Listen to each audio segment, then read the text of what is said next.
This is the Good Neighbor Podcast, the place where local businesses and neighbors come together. Here's your host, Cabo Jim Schaller. Welcome to the Good Neighbor Podcast, episode number 219. Today we have good neighbor Tina Gossman from Advanced Roofing. Welcome. Thank you. Yes, always exciting to learn about new people in the community and what they do and share their stories. So without further ado, let's jump right in. And why don't you share a little bit about what you do over at Advanced Roofing? Certainly. I am the business development person for Advanced Roofing Incorporated, which is a full-service commercial roofing company that specializes in your re-roofing, replacement, repairs, maintenance, and solar energy services on occupied buildings throughout the entire state of Florida. Wow, that's a big area to cover, right? Yeah. A lot of roofs, right? Exactly. There you go. So let's talk about your story. How did you get involved in the roofing industry?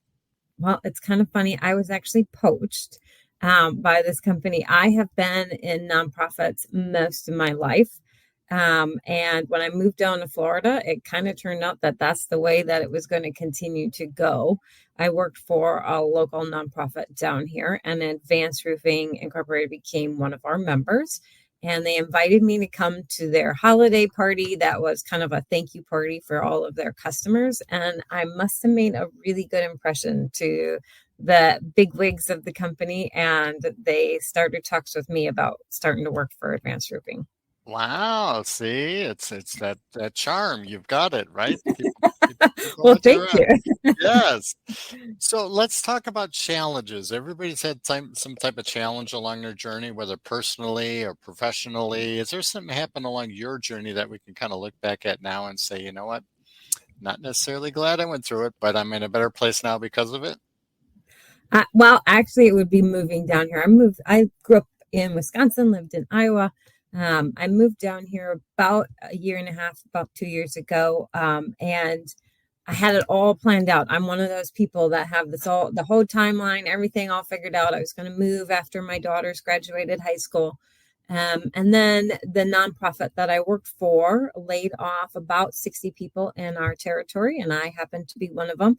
And then my timeline got changed, and I moved down here a little bit earlier. But I had difficulty finding a job down here because I did not know anyone. I had no established network. And I was even turned down for a job that I had that exact same position in a national nonprofit prior to that up north. But because I didn't have a network down here, they wanted to go with someone who already had that established. And so I knew when I moved down here that I needed to prove that I had the drive and that I could build a large network and I could do it quickly. Wow. That's talk about challenges, but a lot of people want to be down here in Florida, but it's tough to adjust sometimes. So you moved from Wisconsin. Yes. How did you choose Florida?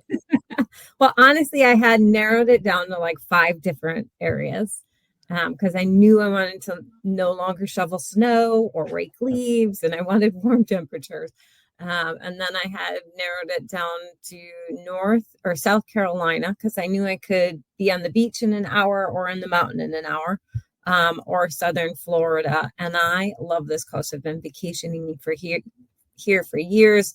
I love the area, and it was the temperature and the people that drew me here. Right, this little nook down here in Southwest Florida, it's a little bit warmer than the rest of the state, so we like it down here. The beaches are nice, the sand is nice, the sun sets over the water, so I don't blame you. I grew up in Wisconsin myself, so no more shoveling snow. I only visit in the summertime. See, you'll get adjusted soon, so don't worry about that. So let's talk about any maybe myths or misconceptions surrounding the roofing industry that we can kind of clear up for our listeners today. Well, a lot of the struggles for me are twofold. One is there's another company down here that has almost the exact same name as ours on this coast. And so it's trying to make sure people identify us as 2 different companies.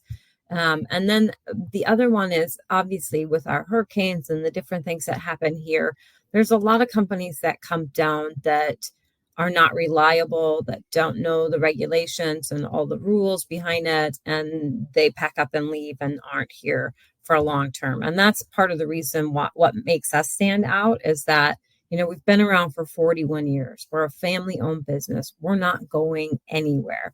We have in-house divisions that kind of help us stand out. We have full-time safety teams, expert project managers. We're here to make sure that your experience with your commercial re-roofing needs is a good one.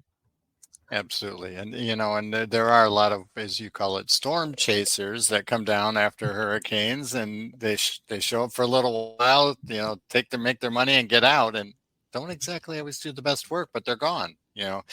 You want somebody who's licensed in the state, somebody who knows the state, and somebody who's going to be here when the future rolls around as well, too. Exactly. So do you notice anything trending in the industry? Well, obviously, the biggest problem or concern people have is with our insurances. I mean, we have long warranties on roofs, but our insurance companies don't always accept those. And so one of the things I always recommend is don't always look for that 30-year warranty.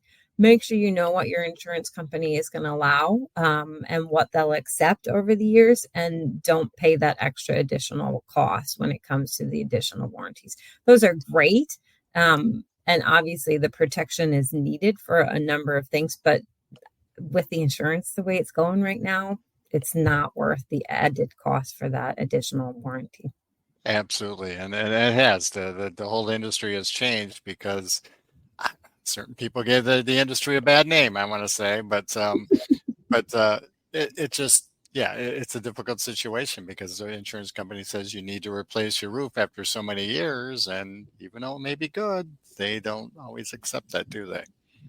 Correct. And a lot of times too, it'll help with your maintenance plan. If you're on top of that and you do the regular maintenance checks yearly and those kinds of things that you need to do, that will help with the insurance and making it last longer as well. And that's important. Just no more hurricanes for a while. Well, it's good for business. Fingers crossed, yes. Right.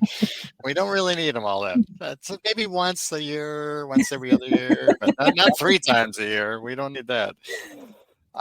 So I know your job's very demanding, but when you do get a moment of free time and, you're adjusting to the Southwest Florida climate now, what do you enjoy doing outside of work?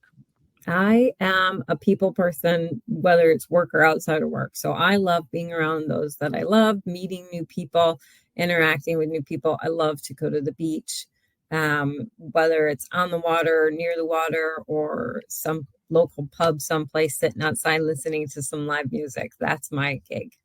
Just being outside, it's in this time of year, we can't do that. You can do that up in Wisconsin. You'd be trapped inside and it'd be gray and gloomy, and at least we get the sun down here and get to be outside. Even though under 80 degrees, give it a couple of years, you'll be cold. Don't worry. Trust me.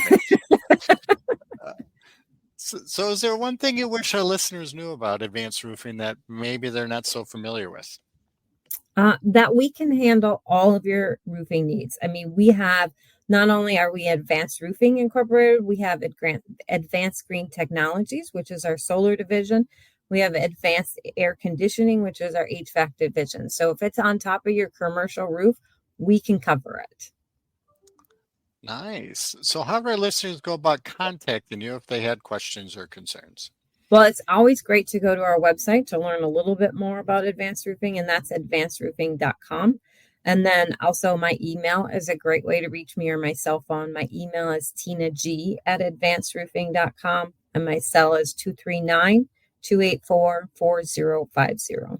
Very good. Very good. And are you just commercial, or do you do residential as well? Just commercial. I can recommend great residential roofers. All right. Just wanted to clear that up for listeners and make sure. So, any last words for our listeners? No. Just let me know if you have any roofing needs. If you have yellow warning tape someplace with a bucket in the middle of your business, I'm probably the person you need to call. I like that, right? That's kind of like you should have a calling card. You should have buckets, right? Well, very good. Tina, it's been a pleasure getting to know you. Thank you for being such a good neighbor, and we'll see you out in the community soon. Thank you so much. Have a great day. Yep. Thank you for listening to the Good Neighbor Podcast Estero. To nominate your favorite local businesses to be featured on the show, go to gnpestero.com. That's gnpestero.com. Or call 239-296-2621.